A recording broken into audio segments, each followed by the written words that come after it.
Today's podcast is brought to you by Audible. Go to audible.com/conflict for more information and use the promo code CONFLICT for a free audiobook.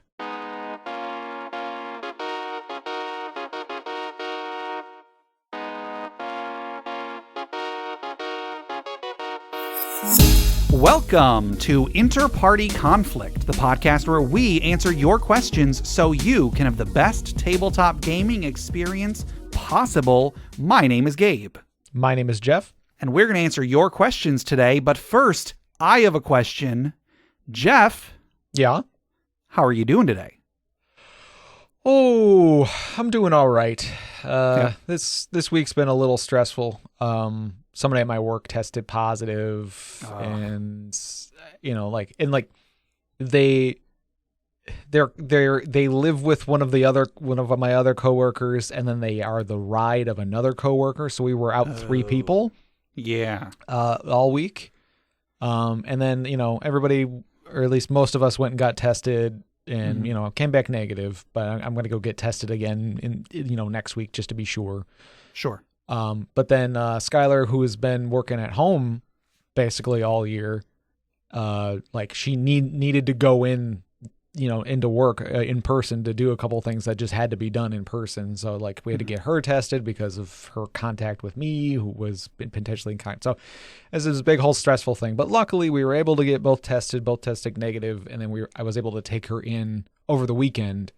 So there was nobody else in the office. So, everything worked out fine. Well, that's good. Hopefully, when you said you're going to be getting tested again next week, hopefully everything comes out negative, of course. Yeah, I'm sure it will. It's just one of those things, it's the way that the timing worked out. It's just to be sure I'm going to get another test just in case, but we should be good. Yeah. How about you? How's it going? It's been a busy week. We've been, because St. Patrick's Day was just a few days ago. So of course we were understaffed several days this week from people not coming in.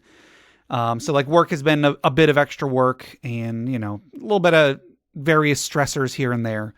But, I'm sitting here. I got a tall glass of ice cold RC Cola. So that's pretty good. Yeah. Next week. So a week from today, I'm going to be taking a week off from work. So looking forward to that. Could be better. Could also be worse, I guess. Yeah. And I think I got a couple days off coming up pretty soon here too. So should be good. Cool.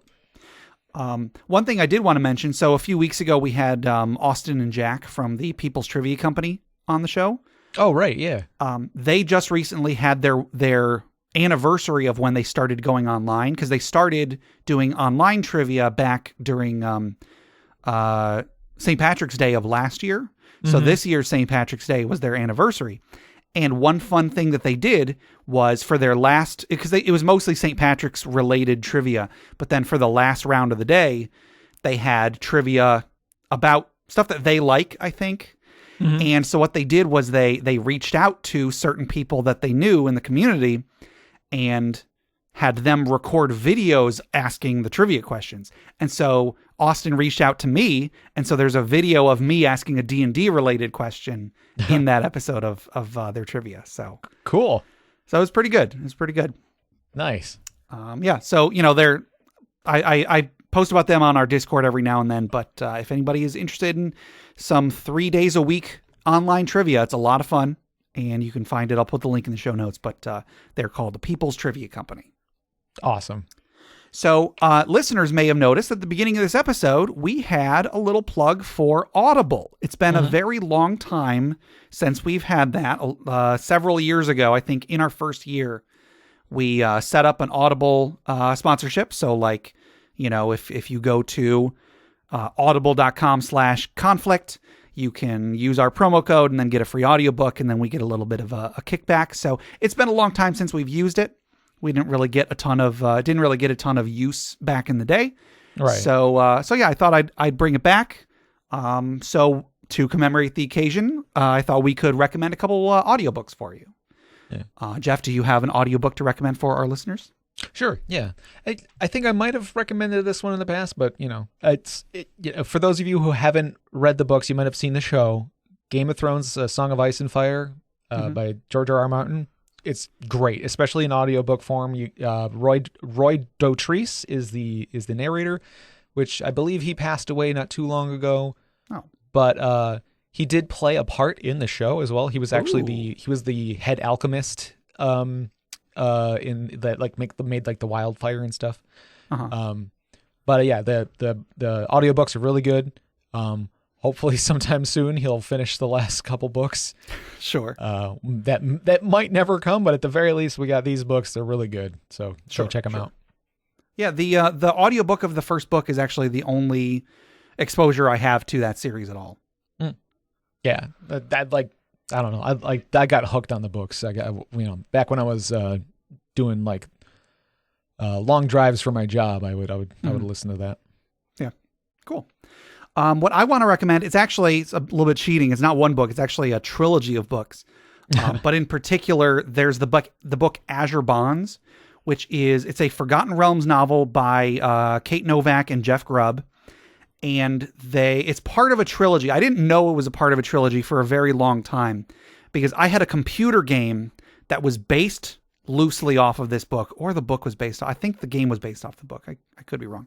But I had a game based on this one first book, Azure Bonds. I found out many, many years later that there are actually 2 sequels, and they're really good. Back when I first started my job, I got a physical copy of all 3 books, and I read all the way through them, and they're kind of difficult to find online. So I was really surprised when I found out that they have the audiobooks on Audible. Nice. So Azure Bonds is the first one. It follows this female mercenary named Alias.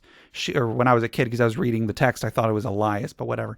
She wakes up in this tavern without really any memory of the last few days, and she doesn't know how she got to the tavern, but she has on her arm these magical tattoos, and she begins to learn that under certain conditions, the tattoos can actually take control of her, and so she's on a quest to learn where these came from and how to get rid of them.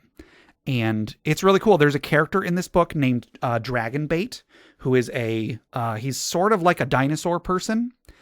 And Dragonbait is actually in the Tomb of Annihilation adventure. If you play through Tomb of Annihilation, the 5th edition adventure book, Dragonbait is one of the henchmen that you can get in that adventure. So cool. It's really cool. I highly recommend this book. And then the following books, The Wyvern Spur and Song of Sorials, are also on Audible. So just check them all out. Nice. So yeah, I think that's cool. We might be having a few issues with with this sponsorship right at the moment. So if you try it out and it doesn't work, let us know, I guess. Right. Yeah. And if all else fails, I think you could still get the free book. But if you use the promo code, but that does help us out though. Yep. All right. Well, you want to go ahead and jump into this episode, Jeff? Sure. Okay. Well, we'll head to the Dragon's Hoard right after this. Whenever I'm running a tabletop RPG, I know that one thing I always wish I could do a better job of is immersion. Did the players feel like they were really there in that dungeon, staring down the nose of that fire-breathing dragon? Did that sewer really feel as slimy and inescapable as I'd hoped? Did the party get a true feeling of relief when they sat down at the tavern after a job well done? Well now, thanks to Cantrip Candles, my job is just a little bit easier. Scent is a huge part of immersion, and Cantrip Candles takes care of the scents so that you don't have to. Check out Black Hound Tavern with notes of whiskey and firewood, perfect for the arrival of that quest hook or for the round of drinks in front of the fire. Or the Library Scriptorium. Smell that parchment, aged wood, and leather as you sneak along the rows of books looking for that long-lost tome of forgotten lore. And what if you find yourself down in the darkest of dungeons? Dungeon Depths is a candle that smells of dust, stone, and water, perfect for waking up with no memory of how you got there. And I know what you're thinking. What if you get so engrossed in sitting there sniffing that wonderful candle aroma that your turn comes around and you don't have a d20 on hand to make your attack roll? Cantrip Candles has your back. Every 16-ounce candle includes a complimentary metallic d20 inside the candle, so you're always ready to roll, even when you're down in the depths. Cantrip Candles are made with 100% soy wax and poured in small batches, so act fast. You don't want to start your next session with nothing to fill your players' nostrils except that big batch of random incense you picked up at the art festival 2 years ago, and then they were all in the same package for way too long, and so now they all smell exactly the same. You know, like that sort of fruity, cinnamony, patchouli smell. You know what I mean, right? I can't be the only one who has that happen. Seriously, each stick of incense was 10 cents, but then the bags were 25 cents, so what was I supposed to do? Spend twice as much on bags as I did on the incense? Of course not. Nobody would do that. But then that means I'm stuck with that stupid combination smell. What even is that? You don't want that. You want a cantrip candle. Don't just cast Prestidigitation. Enjoy the Prestidigita sensation.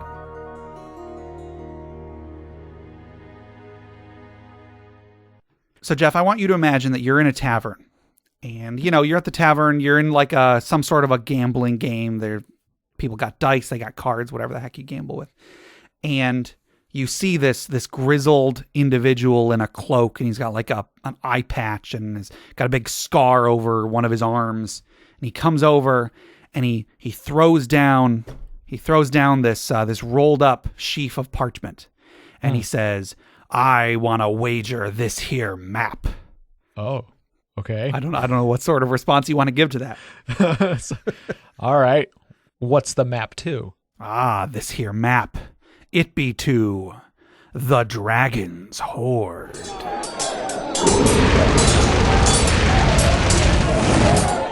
He's a pirate, apparently. I should have mentioned that. So today's Magic Hoard is sponsored by Cantrip Candles. Enjoy the Prestidigita sensation.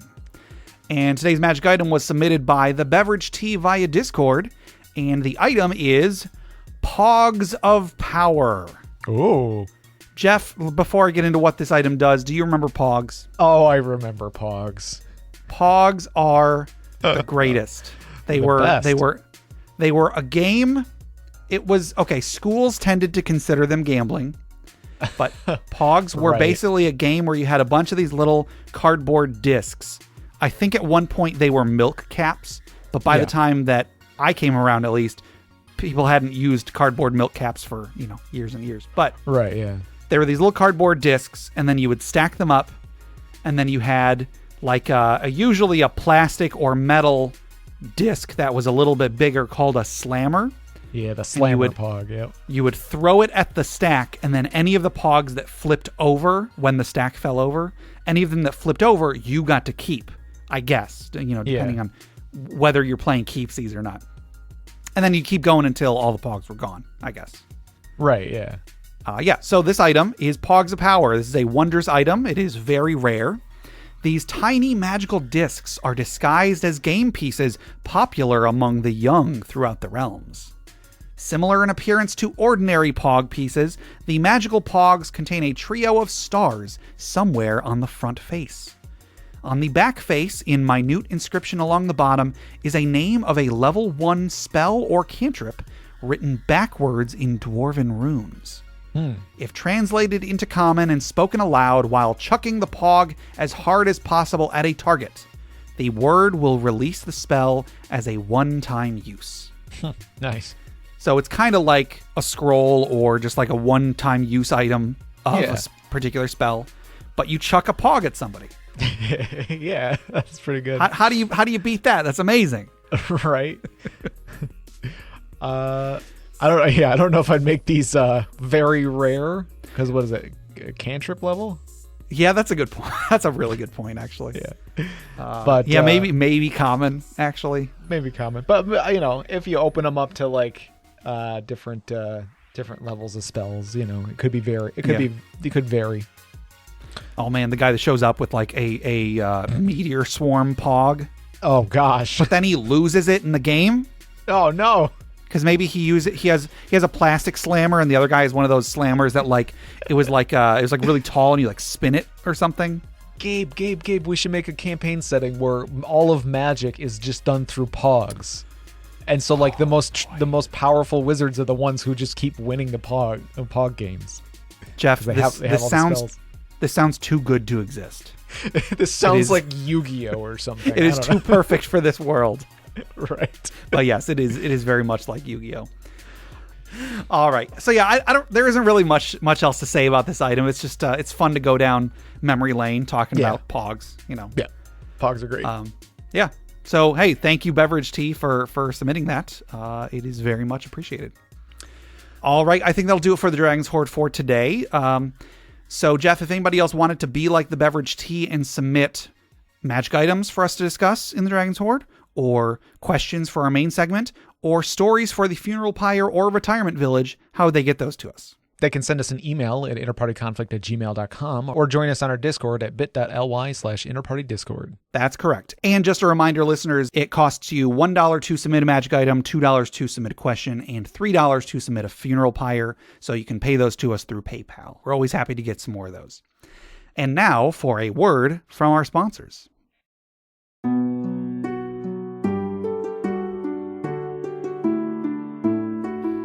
Saval's Guild of Adventurers. Many come to train here. Few have the dedication necessary to enter the life of an adventurer. Cities under attack. Lost artifacts uncovered. A king's missing daughter. Evil brewing in the forest.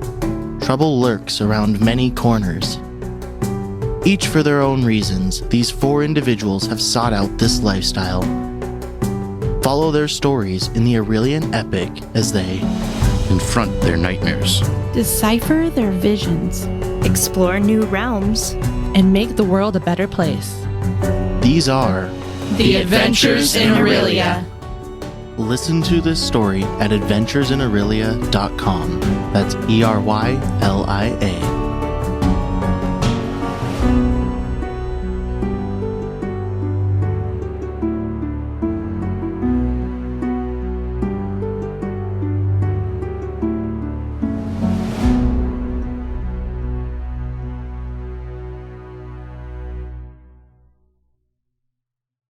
Hey, Jeff. Hey, Gabe, what's up? You've got that look in your eye like you want to tell me something.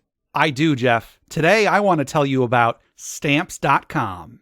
Stamps.com? What, like rubber stamps? Silly, Jeff. Of course not. Stamps.com is your one-stop shop for all of your mailing and shipping needs. I feel like maybe if I had written this ad instead of you, I would have known that. Woulda, coulda, shoulda. Let me ask, do you ever mail anything? What, like ever? I guess so. And do you hate going to the post office? Not really. I could always drop the packages at the outbox or schedule a pickup by going to USPS.com if I don't want to leave the house. Okay, well, imagine that's not an option for some reason.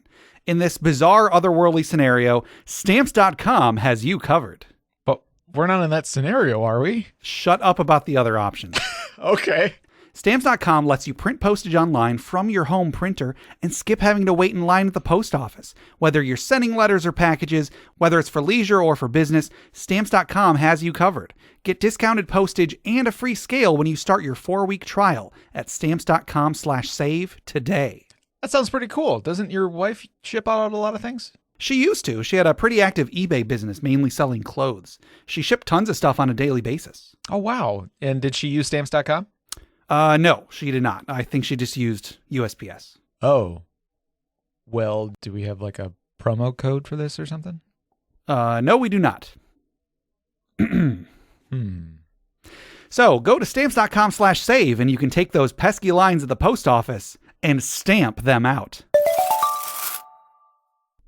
And we're back. So next up, we have a giveaway to give away today. Ooh. As we started last week, we are giving away a copy of 3 supplements from Crit Academy. We are giving away the supplement containing the Warmind, which is a psionic cleric domain, Cool. the Skybreaker, which is a fighter option, and the Werecat, which is a player race. We're giving away those 3 supplements created by Crit Academy.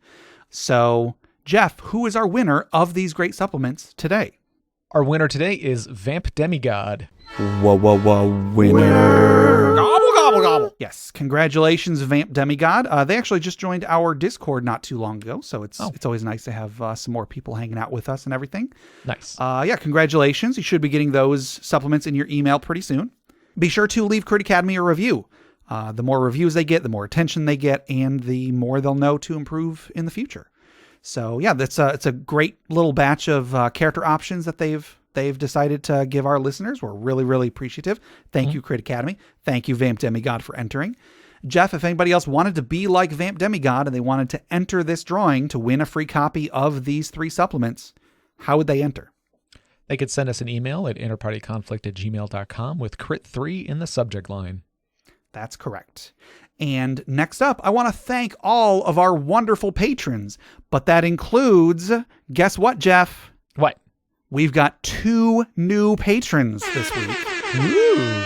Nathan O. and Sam H. just joined our thanks. Patreon. Huge thank you to both of them. You guys are awesome.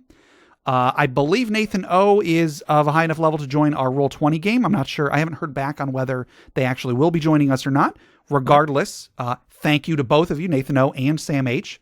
You're awesome. You know, we love it whenever people are willing to spend their hard-earned money to help keep the show going. It's really cool. Yeah, we appreciate it. So for anybody who may not be familiar with what a Patreon is an online platform. You can pledge to donate a certain amount of money per month to the creator of your choice. If you go to ours at patreon.com/InterPartyConflict, we have a few different tiers. We've got outtakes. We've got fantasy fiction that I've written. We've got a monthly bonus podcast, InterPatron-Conflict. We've got a monthly Roll20 game that I mentioned. We've got tons and tons of cool stuff on there. Our Patreon has been growing quite a bit over the last few months. So we're really, really appreciative to everybody. We know that times are tough. We know that, not everybody has money to support us. And if you can't support us or you need to, reduce or eliminate a pledge, no worries. Take care of yourself first.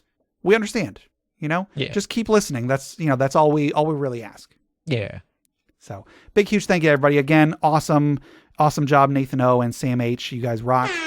I'm really excited about that. So we will, I guess we'll see how everything goes on moving forward. And then just one more quick thing. Let me remind you all to go check out the other podcasts on the Crit Nation Fellowship. Check out Crit Academy. I mentioned them. They're at critacademy.com. Justin, Ian, and Austin make new and reusable content for players and DMs alike. Also check out D&D Character Lab. They're trying to get a little resurgence going, getting some more episodes out. Go check them out. Woo. Also check out Brute Force and Ignorance and the Kind GM podcast. We've got some great podcasts covering lots of different topics and lots of different interests. So go check those out. Some great stuff on there.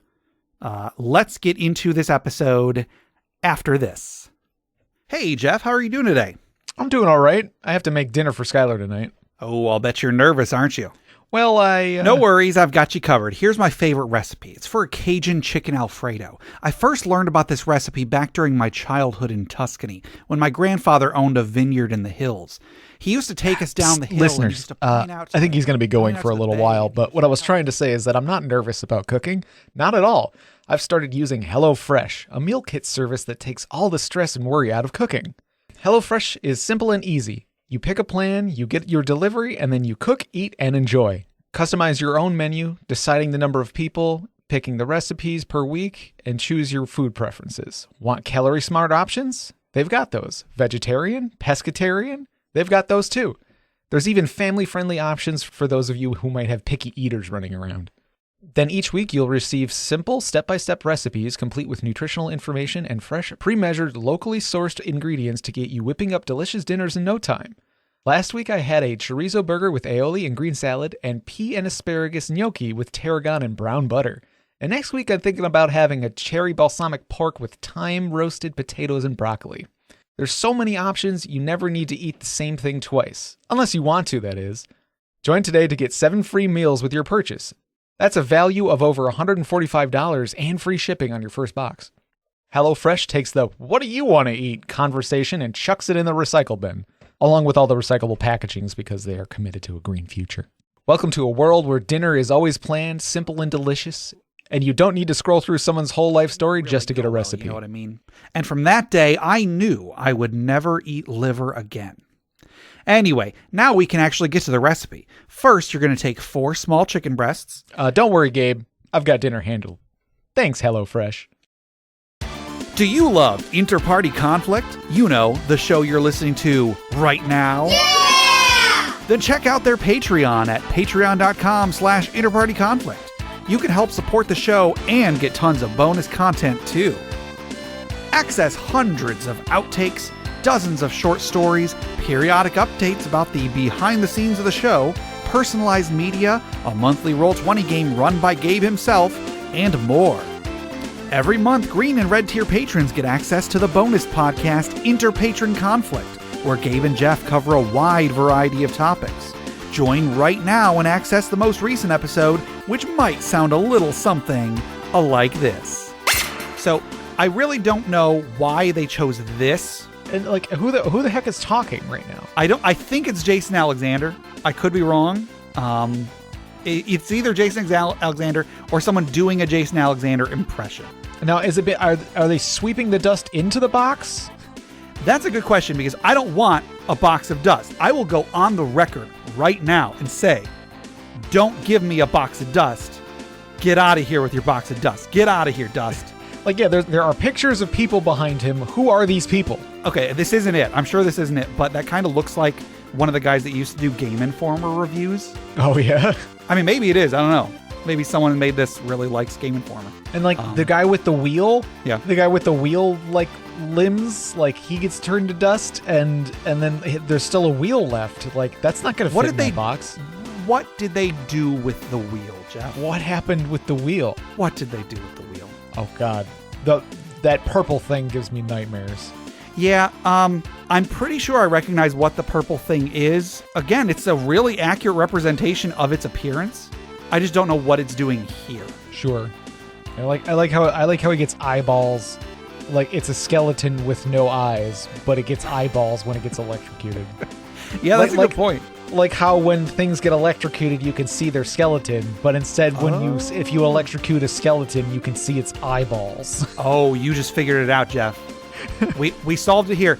Electricity gives your skeleton eyeballs. That's how you can see with the power of lightning. You can take that to the bank. Once again, go to patreon.com/InterPartyConflict to help out the show and access all that bonus content today. So let's get into some questions, Jeff. All right, our first question comes from Dr. Taco86 on Discord, and they ask, what tips, tricks, and suggestions y'all have for making the most out of Roll20 or other online platforms for your players? Yeah, I think I have a pretty simple answer to this, and that is use it. I mean, like, I'm not just saying like, oh, just use it. I mean, like, the more time you spend with it, the more you actually use the features that are there, the more you'll get out of it. We've had our Roll20 game going for, we've had a monthly Roll20 game pretty much every month for the last, 3 years, maybe not quite. Something like 3 years. And I'll be honest, I never really put much work into it. I never really used the features that were there until maybe 3 or 4 months ago. I started actually coming up with maps and using the initiative tracker and, using tokens and stuff. And it has, I guess I can't speak for our players, but it has for me, unquestionably increased my level of engagement with what's happening. It's made it so much easier for me to describe what's happening. It's made it so much easier for me to engage the players. So just using it, using the functions that it has is going to get you, 9/10 of the way there. Right. Yeah, absolutely. Take some time aside just to kind of fiddle around with it yourself, when no one's around. Maybe get one player that's got some time to help you, because knowing what the player can see versus what you can see can kind of help you get a feel for all the different tools and stuff. Sure. And then also some people will do a screen capture record of their Roll20 sessions. And so you can find those on YouTube, and just seeing what people are doing with it. Sure. Will make you go oh, I wonder how you do that. And then it'll because not knowing what it can do, you're never going to, it's going to take a long time to figure it out on your own without understanding what it can do, at its full potential. So seeing somebody else use it, in different ways might help you, come up with new ideas of what you want to do with it. Yeah. Back when we did, we played Dawn of Worlds via Roll20 a while ago, 6 or 7 months ago. And one of our patrons actually sent me a YouTube video of someone playing Dawn of Worlds on Roll20. And we didn't do ours through Roll20 because Roll20 I didn't think it could do what we needed it for. We used a virtual whiteboard called Miro.com. Yeah. And So one of our patrons sent me a YouTube video of someone doing Dawn of Worlds through Roll20, and it looked like they were using a completely different website than me because they had set up so many different macros and they were using the tabletop space so much more intelligently than I had. And it that kind of blew my mind. Like, I think that might have been the start of when I started looking into using some of the stuff. I still don't use very much, but I use a lot more than I used to. And it's because I saw what could be done with this sort of thing. Yeah. And we talk about like virtual tabletop stuff from time to time and like our problems with it and our wishes for it. And like Roll20 does sound like it has like a lot of, like, there's a lot more to it than we initially thought, but there's also something to be said about wanting a virtual tabletop that is like less of a learning curve and way more like, I don't know, intuitive and like user friendly. Sure. All the other buzzwords. Of course. Yeah. So, but play around with it and watch other people use it to fully understand it. And just with time, I guess is the best answer. Yep. All right. And we'll get to our next question after these messages. Bonjour, je m'appelle Gabe et j'ai une confession à faire. J'aime RC Cola. Je sais, vous vous demandez probablement. Gabe, RC Cola, c'est juste une boisson gazeuse de bas étage que Travis McElroy insulte dès qu'il en a la chance. Qu'y a-t-il de si génial? Et à ça, vous qui écoutez, je réponds tout. Ce que j'aime chez Royal Crown Cola, le goût pour commencer. Combiner 38 différentes saveurs et les compléter avec la puissance du sucre de canne pur n'est pas une tâche facile. Mais les gars de RC Cola International réussissent à le faire depuis ces dernières centaines d'années et ça continue. Mais ce n'est pas que la douceur. Il y a une richesse, une maturité dans la saveur de RC Cola que vous ne pouvez tout simplement pas retrouver ailleurs. J'aime mon RC Cola servi bien frais dans un grand verre avec les petites bulles dansant et remontant jusque sur mon visage. RC, c'est beau, c'est bon, ça fait du bien. Zut, ça a même un beau son. RC Cola a gagné l'award mondial du meilleur design d'emballage de boissons en 2015, l'award international du goût supérieur du Taste and Quality Institute en 2018, et ils étaient l'un des finalistes pour le prix mondial des innovations des boissons en 2017. C'était quand la dernière fois que ces autres sodas ont gagné quelque chose comme ça. Mais oubliez tous ces concours fantaisistes. Alignez simplement une douzaine de boissons gazeuses et je les testerai toutes. Et je peux vous dire sans aucun doute, RC Cola sera le vainqueur.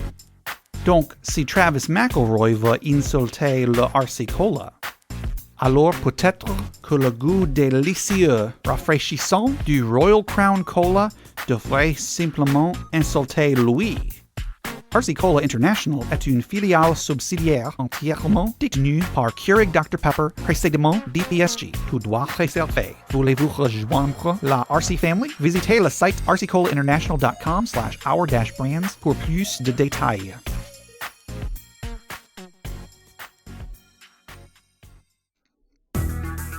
Has this ever happened to you? Never again with Summer Comp. Our next question comes from Detective Jake B on Reddit, and they ask, D&D Beyond, is it worth it?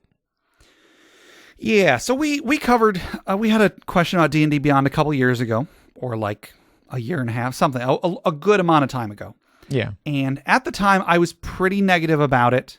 I'm still not positive about it, but there are definitely some strengths to it. But for anyone who may not know what D&D Beyond is, it's kind of like it's an online place where you can buy digital versions of the D&D books and then you can use those through their website, and you can like, if there's like a bit of text that references something else, you can click on it and it'll show you the relevant text, which is pretty useful. There's like a character builder in there. There's like an encounter builder, and it's just kind of like you can have all your stuff in one place. You don't have to lug around a bunch of books. The problem though is that it's pretty freaking expensive. Like Sure. they have sales every now and then, and they're like these bundles that you can get. But if you have any of the books at all, I would say D&D Beyond kind of is not worth it for you. It's probably worth it for somebody else, but like I have pretty much all the books that I want, I have. So the fact that there is no way to get any sort of a discount for already having the books feels like a huge missed opportunity. I know that they're not made by Wizards of the Coast. I know that's one thing that we complained about when we talked about it the first time, was I assumed it was made by Wizards of the Coast or something, and it's not. Yeah. I understand that they're different companies, but if they wanted to make it so that anyone who owned a physical book got a discount, or, in a perfect world, got a free copy of the PDF through D&D Beyond, if they wanted to make that work and still get tons of profits off of it, they could. There's ways to make that work. Yeah. But they didn't. They being both the people that make D&D Beyond and Wizards of the Coast. So I'm not just putting it on D&D Beyond. It's just, for me, I don't really I could never see myself spending money on D&D Beyond. Now, like, I have their website open here. Let me just tell you, Jeff. So there are 3 main bundles that you can get books in. There's the Legendary Bundle, the Source Book Bundle, and then the Adventure Bundle. Yeah. And I believe the Legendary Bundle is basically the other 2 put together. But the Source Book Bundle is all 17 official digital source books, just shy of $400. Yeah. Like, I get it. If you were to buy those books, then that's actually a pretty good deal. But what if I don't want all 17 books? Then I would have to buy them all individually. And individually, they're basically the same cost as a physical book, except you don't have the physical book. Right. Someday D&D Beyond will not exist anymore, and then you won't have these digital books anymore, whereas I will have my physical books unless one of myriad physical things happen to them that take them away from me. I understand there's reasons on both sides, but it's just like, if there were any sort of financial incentive that took into account the fact that I already own the books, sure, I could get on board, but I just can't the way that things are. Right. And pretty sure we touched on it, where it's not necessarily the simplest thing to implement Sure. that, because it's like you'd have to put like a key code or something into the book physically, and then like people could like steal that code. Like bookstores would have to have, like, they would have to come shrink wrapped, and then bookstores would have to keep them in a safe spot or something, Sure. So I think the books would actually end up being more expensive, Maybe. if they did it that way. But again, there's a few ways they could do it. They could do it. It's just, it's possible. It would be a lot of work, probably way more work than we think, but it could be done, and it isn't. That's the important. At the end of the day, that's the thing that's stopping me from jumping on board. You know what I mean? Right. Yeah. Yeah. It's buying the books all over again, and Yeah, and then also, in addition to spending a ton of money on the books, in order to actually get all of the features of the website, you also have to pay a subscription. Now, you don't have to pay the subscription just to access the books that you paid for. Right. But you do if you want to access the new tools or use public homebrew content from others. You do have to pay at least the hero tier subscription, which is like $3 a month or something. And it's like, if it was you paid $5 or $6 a month and got access to all the books, I'm down. I'll buy that whether I own the books or not. I'll pay a few dollars a month, even if eventually it's going to cost me, even if after several years I've paid more money than whatever.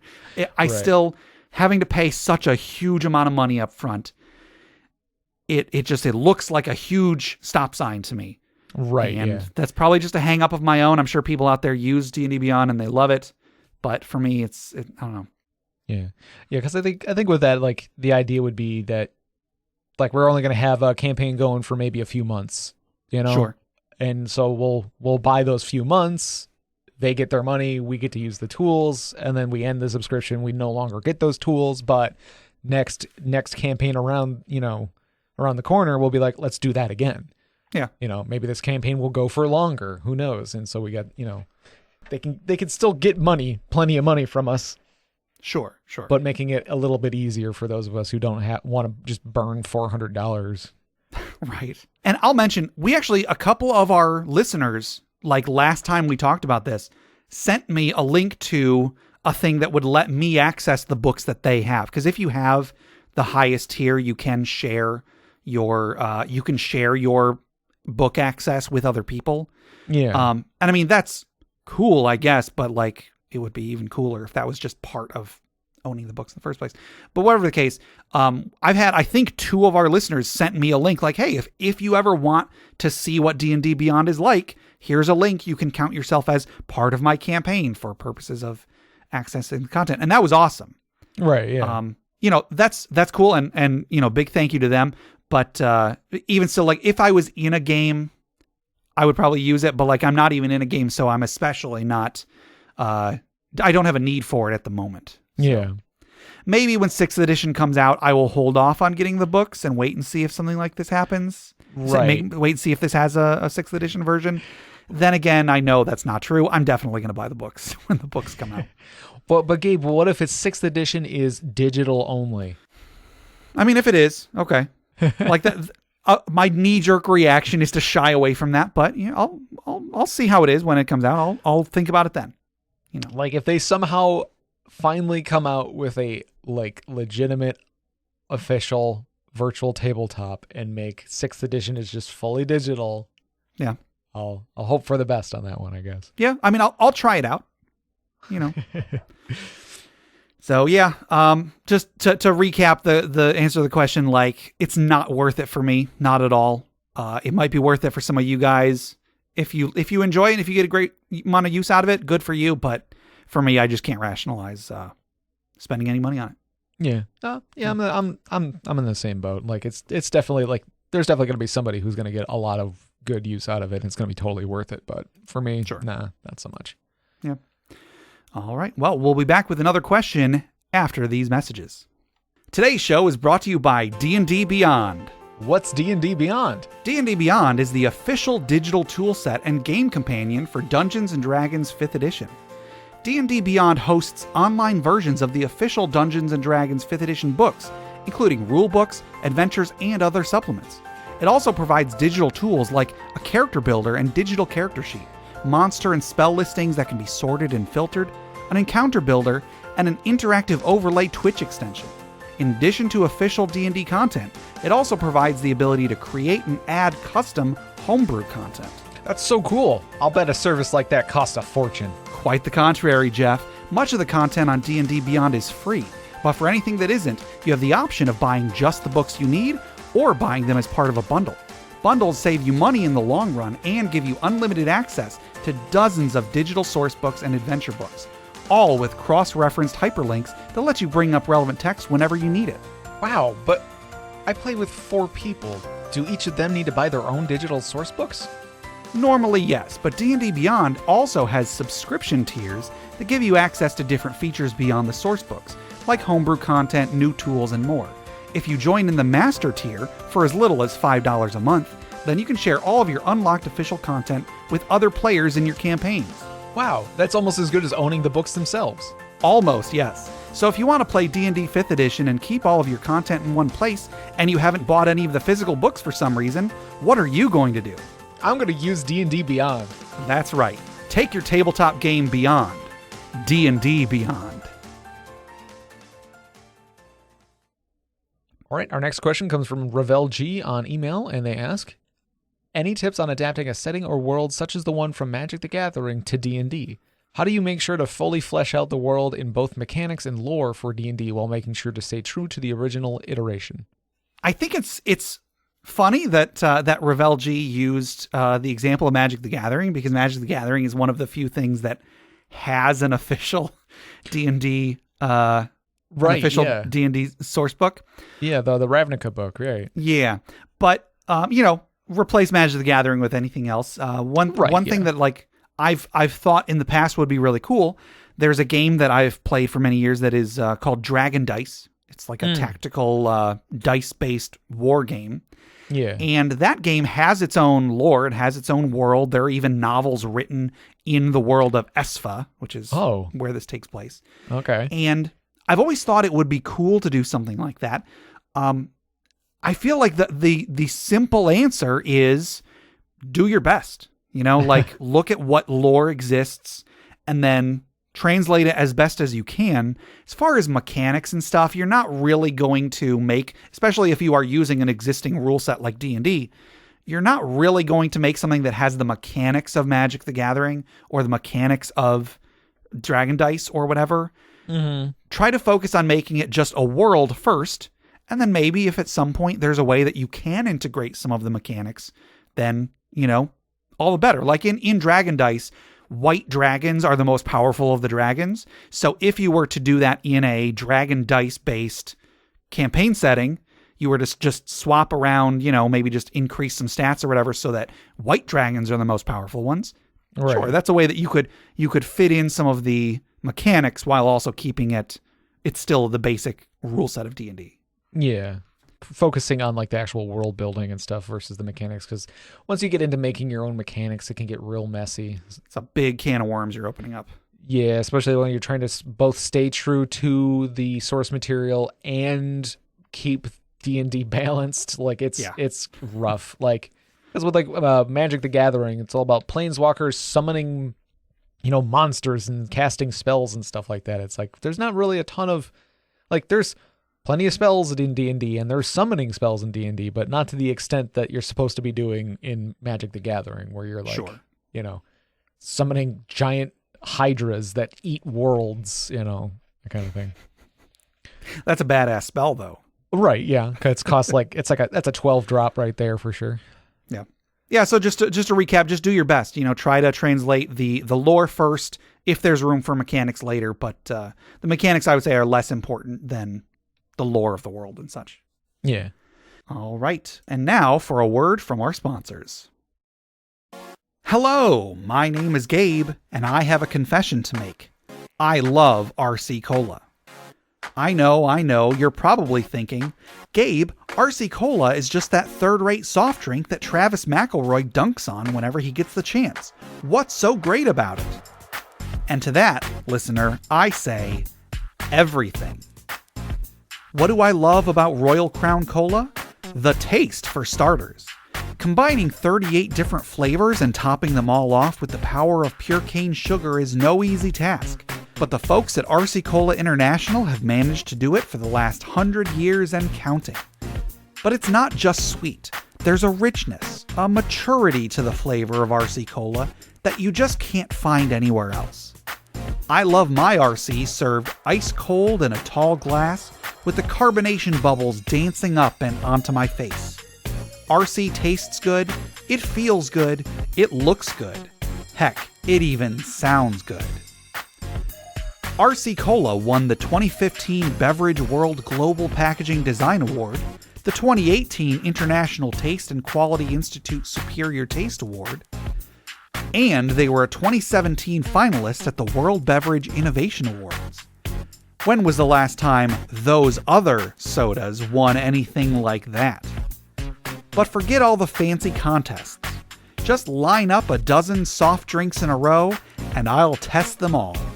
And I can tell you without a doubt, RC Cola is gonna be the winner. Gobble, gobble, gobble. So if Travis McElroy wants to dunk on RC Cola, then maybe the delicious, refreshing taste of Royal Crown should just dunk on him. RC Cola International is a wholly owned subsidiary of Keurig Dr. Pepper, previously of the DPSG. All rights reserved. Would you like to join the RC family? Please visit rccolainternational.com/r-brands for more details.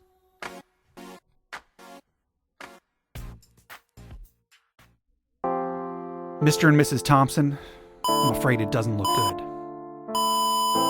Never again. With Summer Comp. So that'll do it for our regular questions, but we do still have our social media questions. Our social media question from our previous episode was, what companies should create D&D content? Did you have an answer, Jeff? I can't remember because I think I was thinking of Netflix when this came up, but I guess it turns out they technically already have because of Stranger Things, because Stranger Things was produced by Netflix, and there's a Stranger Things D&D like content or something. Yeah. So so I can't remember if I said anything beyond that, but yeah. Yeah. The main ideas I came up with were video game based. Like I think a Dark Souls RPG would be really cool. There's already a Dark Souls board game. I believe there's a Dark Souls card game. I know there's a Bloodborne card game and Bloodborne board game, which are made by the same company. Ooh, Dark Souls like campaign setting would be that'd be pretty neat. It would be fairly limited, but it'd be very I feel like it'd be really cool. Yeah, if there was like a source book for here's how you can run a Dark Souls based game, and it included like respawn mechanics and stuff like that. Oh, that would be really cool. That would be really cool. That by itself, just like a book that, like an official book that gave you respawn mechanics. Yeah. That'd be somebody neat. needs to get on this. From Software, I'm looking at you. Yep. Yeah. So we got a few responses from our listeners over on Facebook. The DM's Council says, I wouldn't put it past any of the major food companies to stay trending in today's economy. Craziest thing I've seen is a KFC dating simulator. And yes, I saw this. I almost put it as the picture for this. I have seen that. I have seen that. Oh my goodness. If I had to choose, I would like to see several of the main mascots be turned into characters. McDonald's, Wendy's, Burger King, etc. And have them battle each other for food-wide distribution supremacy in a fantasy role-playing environment. There can be food contests where they need to entice and enthrall NPCs and potentially have party members act as judges. Maybe have a hidden food inspector NPC in the crowd to stir up some upheaval. Yeah, I think that sounds like fun. So I'm just imagining Ronald McDonald as like a mage. Sure. Cast fireball. That's pretty good. Ryan P says, I've always thought that some of the Shonen Jump franchises have an almost perfect setup for tabletop RPGs. Naruto, One Piece, Dragon Ball, and My Hero Academia, for example. And yeah, those are good examples too. Yeah, anime stuff. Yeah. Yeah, like a Dragon Ball Z supplement where combats take 10 times as long as they already do. That would be pretty cool. Yeah. Sean M says, it's funny. I wonder if you know about the Wendy's RPG. And that's funny because the picture I put was actually from the Wendy's RPG. Oh, Critical nice. Role played a cringy game of that. An Elder Scrolls tabletop RPG would be nice, specifically using their world and a similar D&D mechanics would be expected. Their stories are exceptionally well fleshed out. An International Space Station RPG would be fun, a science-y space survival game with a little international drama thrown in. Fable as a tabletop RPG would be cool, much like Elder Scrolls. The plots are great. Legend of Zelda, Metal Gear Solid, pre-Ground Zeroes. Corporations could include Nickelodeon for its zaniness, Dog Walker Simulator, but you're the dog. There's already a goat simulator. Zoom Meeting Team Leader, the game, where all you do is try to get people to mute before going to the bathroom, stop using cat filters during legal proceedings, and asking people to talk one at a time. Oh, God. I'd also recommend Nike, but I just did it.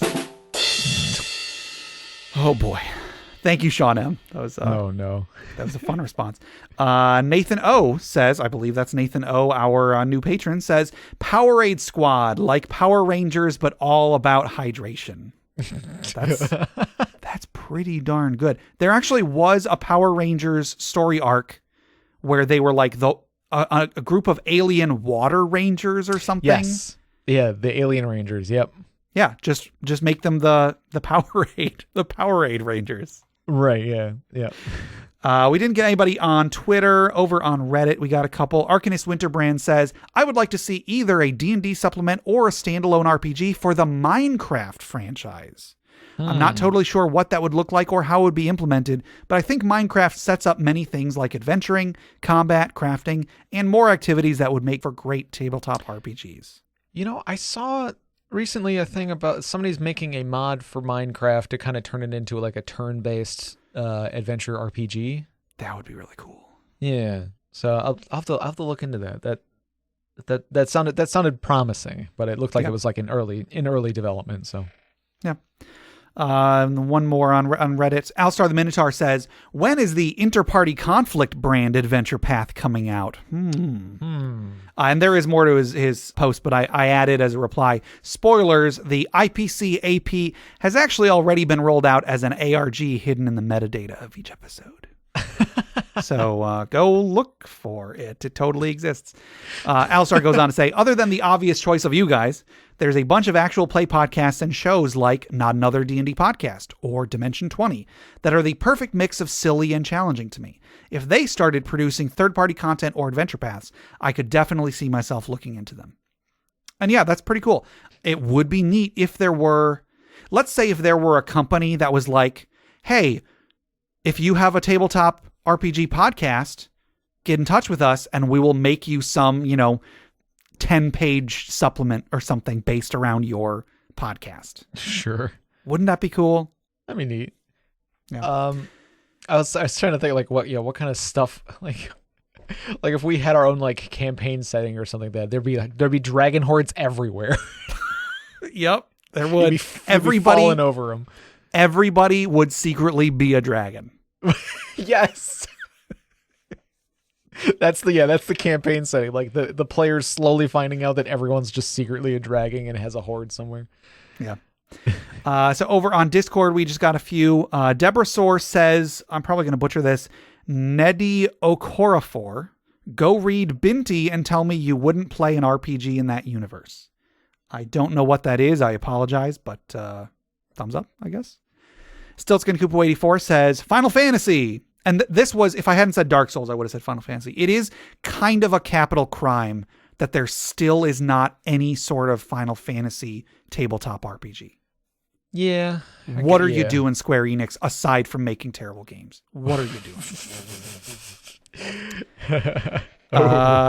Potato Plunderer says, Bungie with their looter shooter Destiny. There's a podcast I listen to where they start calling them schlooters. Schlooters. And I think that's one of the worst words I've ever heard in my life. And now you've heard it too, listener. There is a fan-made tabletop RPG in the works, but it would be nice to see something officially made in the Destiny universe. Yeah, I can hear that. The Beverage Tea says Tor Publishing. They make a bunch of fantasy novels that I have not read. Vamp Demigod says, I really want to see Steve Jackson Games make D&D content. Either a guide on how to convert D&D characters to and from GURPS, their RPG system, or a Munchkin module. Maybe it even uses the cards somehow. That would be pretty cool. That's neat. That is a neat idea, like a crossover supplement. Huh. Seriously, companies, you are sitting on monly right now. Yeah, people would buy this. I feel like with the Mercer effect and everything, I feel like they more and more companies were dipping their toe into it, but I think with like the pandemic and stuff, like certain things changed that sure maybe they'll go back to it. Who knows? Yeah. Collins B says, it feels like every popular video game franchise has one now. Fallout and Witcher, just to name a couple. But one that feels like a no-brainer to me is Assassin's Creed. You've got any time period imaginable to play with, even modern day and prehistoric eras, so there's no end to stories that you can tell, and they could even make crossover source books with other Ubisoft properties that have crossed over in games such as Watch Dogs. And yeah, I think that's a pretty good idea. That's a good starting point. Do you know much about the Assassin's Creed stuff? I know the basic premise. So because I feel like with Assassin's Creed as like a tabletop game or like a D&D sort of thing, like the DM can't really be accused of railroading because like it's all about living your like ancestors' life, and like if you desynchronize with their life, then like you start over basically. You have to you basically die and have to start over. Yeah, that's a good point. Dustin says someone needs to resurrect Black Isles and Interplay and have them make some modules. And I think it was Black Isles made like Planescape Torment. So if there was like a module of Planescape Torment, that would be pretty cool. And then just one more. Dr. Taco 86 appropriately says, which brand? That feels easy. It's gotta be Taco Bell. Aside from the outrageous ads they regularly put on TV, they'll bite on anything. Look at the food. Refried beans, brown ooze monster, quesadillas, some sort of smothering cheese trap, sour cream gun, ranged attack 10 feet, 1d4 damage, target must make a DC 10 dex check to avoid blindness for 1 round. And for adventures, have you ever seen a group of teenagers make it to the late night drive-thru? I have, and it's epic level adventuring. That'll do it for our last social media question. We'll get to our next one after these messages. Hello, tabletop gamers. Do you want the most out of your gaming experience? Have you ever had to deal with a problem player? Do you have a rules dispute you aren't sure how to handle? Are you looking for ways to speed up or streamline your RPG sessions? Well, I'm Gabe. And I'm Jeff. And we're the hosts of InterPartyConflict, a podcast where we answer your questions so you can have the best tabletop gaming experience possible. We answer questions like, what is the best way to find or start a game? Should I include called shots in D&D? How to deal with a fellow player who hogs the spotlight? And when should I introduce dragons? Email us your questions and we'll discuss them on air. We'll help you avoid or start interparty conflict. Ding! Find us on Apple Podcasts, Google Play, or anywhere you find podcasts.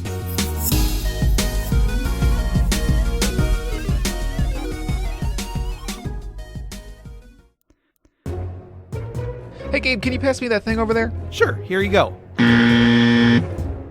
Never again with SummerCon. And now we're back. Our next social media question is, what is a character from existing media, such as a video game, movie, book, etc., that you've always wanted to recreate in a tabletop RPG? We might have done this question before or had a question similar to this. But I'm doing it again.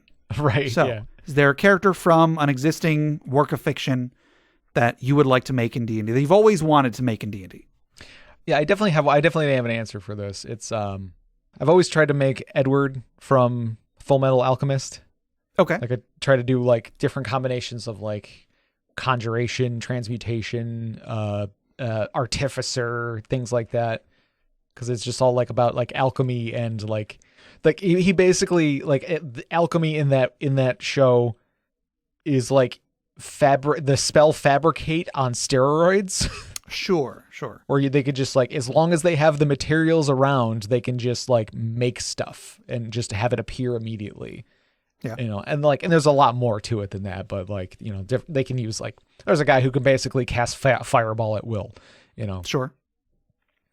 He just snaps his fingers, makes a spark with his special gloves, and then he uses that spark and the oxygen in the atmosphere and creates explosions. Mm-hmm. And he just can do that. I think it takes some stamina or something, but he could just keep doing it for a long time. So I always wanted to make characters from that world because I think it's really cool. Sure.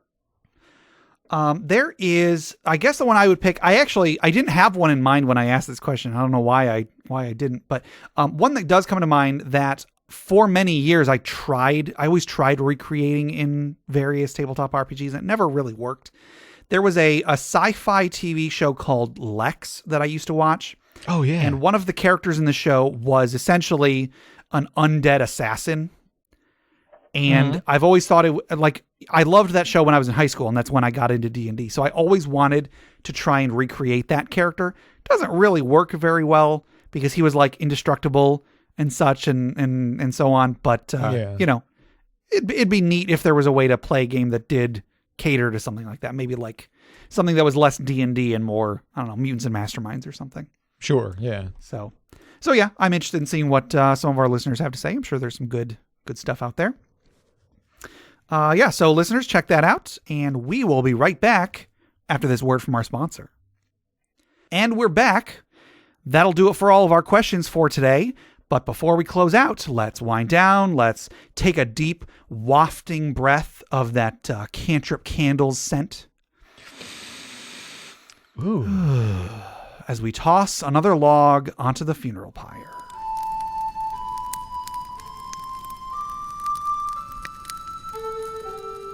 Today's funeral pyre was submitted by Dwight Marsh via Reddit. And they say, it was a convention game of paranoia, and it was pretty clearly a Buffy the Vampire Slayer parody. We were sent to another zone to keep the mutants, that is, vampires, from escaping. At the very end, the Spike character blew us all up to keep the vampires from escaping. Yeah. Oof. Have you ever or would you ever play in a Buffy the Vampire game, Jeff? Yeah, I think I would. I enjoyed the show. I watched most of Buffy the Vampire and all of Angel. Sure. And I thought they're pretty fun shows. Well, so let's raise a glass in memory of Dwight Marsh's character as we listen to a word from our sponsor. Clink. Dang it, not again. Gabe, what's wrong? I'm trying to send some dank memes to Lisa, but the carrier pigeon keeps squirming and then the small tube comes untied and my message falls out. Wait, what? You're using carrier pigeons to send memes? Of course I am. The closest Pony Express is 2 days travel away, and frankly, these memes aren't funny enough to merit 2 days travel. They just aren't. If only there was a faster way. But Gabe, there is a faster way. Seriously? What is it? Some kind of smoke signal? I don't know if the nuanced humor of this Rage comic is going to translate into smoke signals. No, I'm talking about the internet. The what? You can't just make up words, Jeff. This isn't 1965. No, I'm serious. The internet is this network of computers created primarily for army communications, but it's spread out over the whole world. You can communicate with somebody across the world in seconds. Now I know you're yanking my chains. I can't even run across the world in seconds. How am I supposed to deliver this meme that fast? When you use the internet, you turn your message, a meme, an overly long recipe, a content farming YouTube video, whatever, into a series of zeros and ones, which gets sent through a series of tubes via cables, electrical wires, and even invisible waves through the air. Invisible waves through the air? Someone better call the Funny Farm because Jeff just bought it. I'm serious. You could push a button on my smartphone, and through the power of the internet, I can hear people's voices across the world right now. Boop. When there's a crackle on the walkie-talkie, and you hear, "Hey guys, I got it," and it's Dodge. Boop. You're blowing my mind, Jeff. But surely all of this communication must weigh a ton, right? Like a few thousand pounds at least. No way. Believe it or not, the entire internet only weighs about 18 grams, roughly the same weight as a strawberry. A strawberry? Why, I eat those all the time. Well, don't eat the internet, Gabe. Just use it. I think I'm getting the hang of this. Before you know it, you'll be surfing the information superhighway in no time. Uh-oh, here comes some spam. Oh no! Don't use carrier pigeons. Use the internet. Found wherever internets are sold. Today's sponsor is dogs. For more information about dogs, here's a transcription from local dog owner Lisa. This is Superhands. He's a good boy. His boy face is also handsome, and he has a nose, and his ears go whoop, but then sometimes they go whoop, and then whoop, then whoop, whenever he's listening to things. And also when he's concerned, they'll go roar. And his eyes are very, very handsome, and they work to look at things around him, so they give his brain feedback on what is around him. His eyes are very good, and also they have colors in them too. And if you move down his back a little bit, you can see that this is where the lump goes. And that's not really a lump of anything, it's just some extra padding right there. So I like to smoosh it because it's really good for smooshing. And if you move down a little further, there's a solid part of him you can hit and go boom, boom, boom. And he doesn't seem to mind very much, so I do it a lot. And you can do light pats further down his spine, and then you make your way down and you find the dog butt. And then the dog butt is so butt-tastic, because if you take your fingers, he has little swirls in his fur that you can poke him in the swirls, and there's little places for poking, and he'll growl. And he gets annoyed, but he's also so handsome that it doesn't matter. So then, moving further down, he has a tail, and it just does tail stuff. It's just a regular tail. But then, he also has footsies, and the footsies have toes on them, and the toes grow nails. And the nails, you have to trim them once in a while, and he doesn't like it, but it's okay, because then you can take the nails and you can put them in Gabe's pillowcase when Gabe's not paying attention. So then Gabe is sleeping on dog toenails at any given moment, and he doesn't even know. And dogs are so good to have around, not only because they grow the toenails that you can use, and you can poke them and you can snuggle them, but they're also blankie boys, where they dig and dig and dig until they're underneath the blanket, and then they're right next to you. The only problem is that he's been very farty for the last few months, so when he's a blankie boy, Gabe calls him a stanky boy. because he farts and then traps it in the blanket. And then you roast in the dog farts. But it's okay, because he's worth it. Because he's also handsome. And he has this nose, but the nose used to be pink, but then it turned black because he got bigger, and I guess pink noses are just for baby boys. And he still is a baby boy. He's a tiny, tiny, tiny dog. You can barely see him, and if there's a strong wind, you're afraid he's going to blow away because he's just so little. And he wears a collar, and sometimes he wears shirts, and he gets to pick out what kind of shirts he wants. So I'll pull out 2 or 3 different shirts, and I'll tell him he gets to choose. And he doesn't really seem to participate in the choosing very much until he sees that I'm not going to let him go away. And then finally he chooses a shirt, and he loves wearing shirts. He's not wearing one right now, and so he's a sad boy. But maybe if Gabe gets him out a shirt, then he'll be a happy boy. But he's always so sad because dog life is so hard. He has to yell, and sometimes the other dogs outside can't hear him, and so he has to yell harder. And then the people in the house yell at him for yelling too loud, and he has to find places to poop. He has the whole backyard, but it's very hard to choose a place to poop in the backyard, so you really have to inspect. You really have to look and find the perfect place. But he's good at it. He's good at it. He's very, very good at all of his dog jobs. He likes to sleep. Sometimes he sleeps upstairs. Sometimes he sleeps downstairs. He has a few different beds that he goes to. He has a bed downstairs. He has my bed, which actually belongs to him, that he only lets me and Gabe in it. And then he has his bed in the living room. And then he also likes to sit in a chair that I got for myself, but now it kind of belongs to him. And a couch that I got for myself, and now it kind of belongs to him. I guess we share it, and he's just so handsome. If you could take all of the handsomeness and put it in a ball and then feed it to somebody, they would eat a ball of handsome, because that's just what he is. And he has so much hair, and he loves bunnies, and the bunnies are mean to him, but he doesn't mind because he loves bunnies, and he is a gentle young man. And that's dogs. This message brought to you by dogs. All right, that'll do it for today. To submit questions for us to discuss, items for the Dragon's Hoard, or stories for the Funeral Pyre, please email us at interpartyconflict@gmail.com. For show notes, links to media mentioned on the show, and running lists of questions and magic items, go to interpartyconflict.com. Join the discussion on social media. Find us on Facebook, facebook.com/interpartyconflict, on Reddit at r/interpartyconflict, on our Interparty Discord, or on Twitter at InPartyConflict for our weekly social media questions. Your answers might end up on the show. Find us on iTunes, Google Play Music, Stitcher, YouTube, Spotify, anywhere you download podcasts. Please rate, review, subscribe, or just tell a friend. If you'd like to support the show, check out the rewards at patreon.com/interpartyconflict. We have a few different tiers, so anything you can spare, even $1 a month, would go towards making the show better, and you'll get bonus content for it. Jeff, tell us about FriendQuest. FriendQuest is a YouTube channel where you can watch us play video games, or you can join me over at twitch.tv/tiltedturtle to watch me play games live. There you go. Also, head over to bit.ly/interpartyconflict to take a short survey about our show. What you like, what you don't like, etc. And just for taking it, you'll get 2 free printable board games, courtesy of Mary and Tom over at hollandspiel.com. And our music is made by Boxcat Games from Nameless the Hacker's RPG. So, Jeff, until next time. Today's episode was brought to you by April Fools.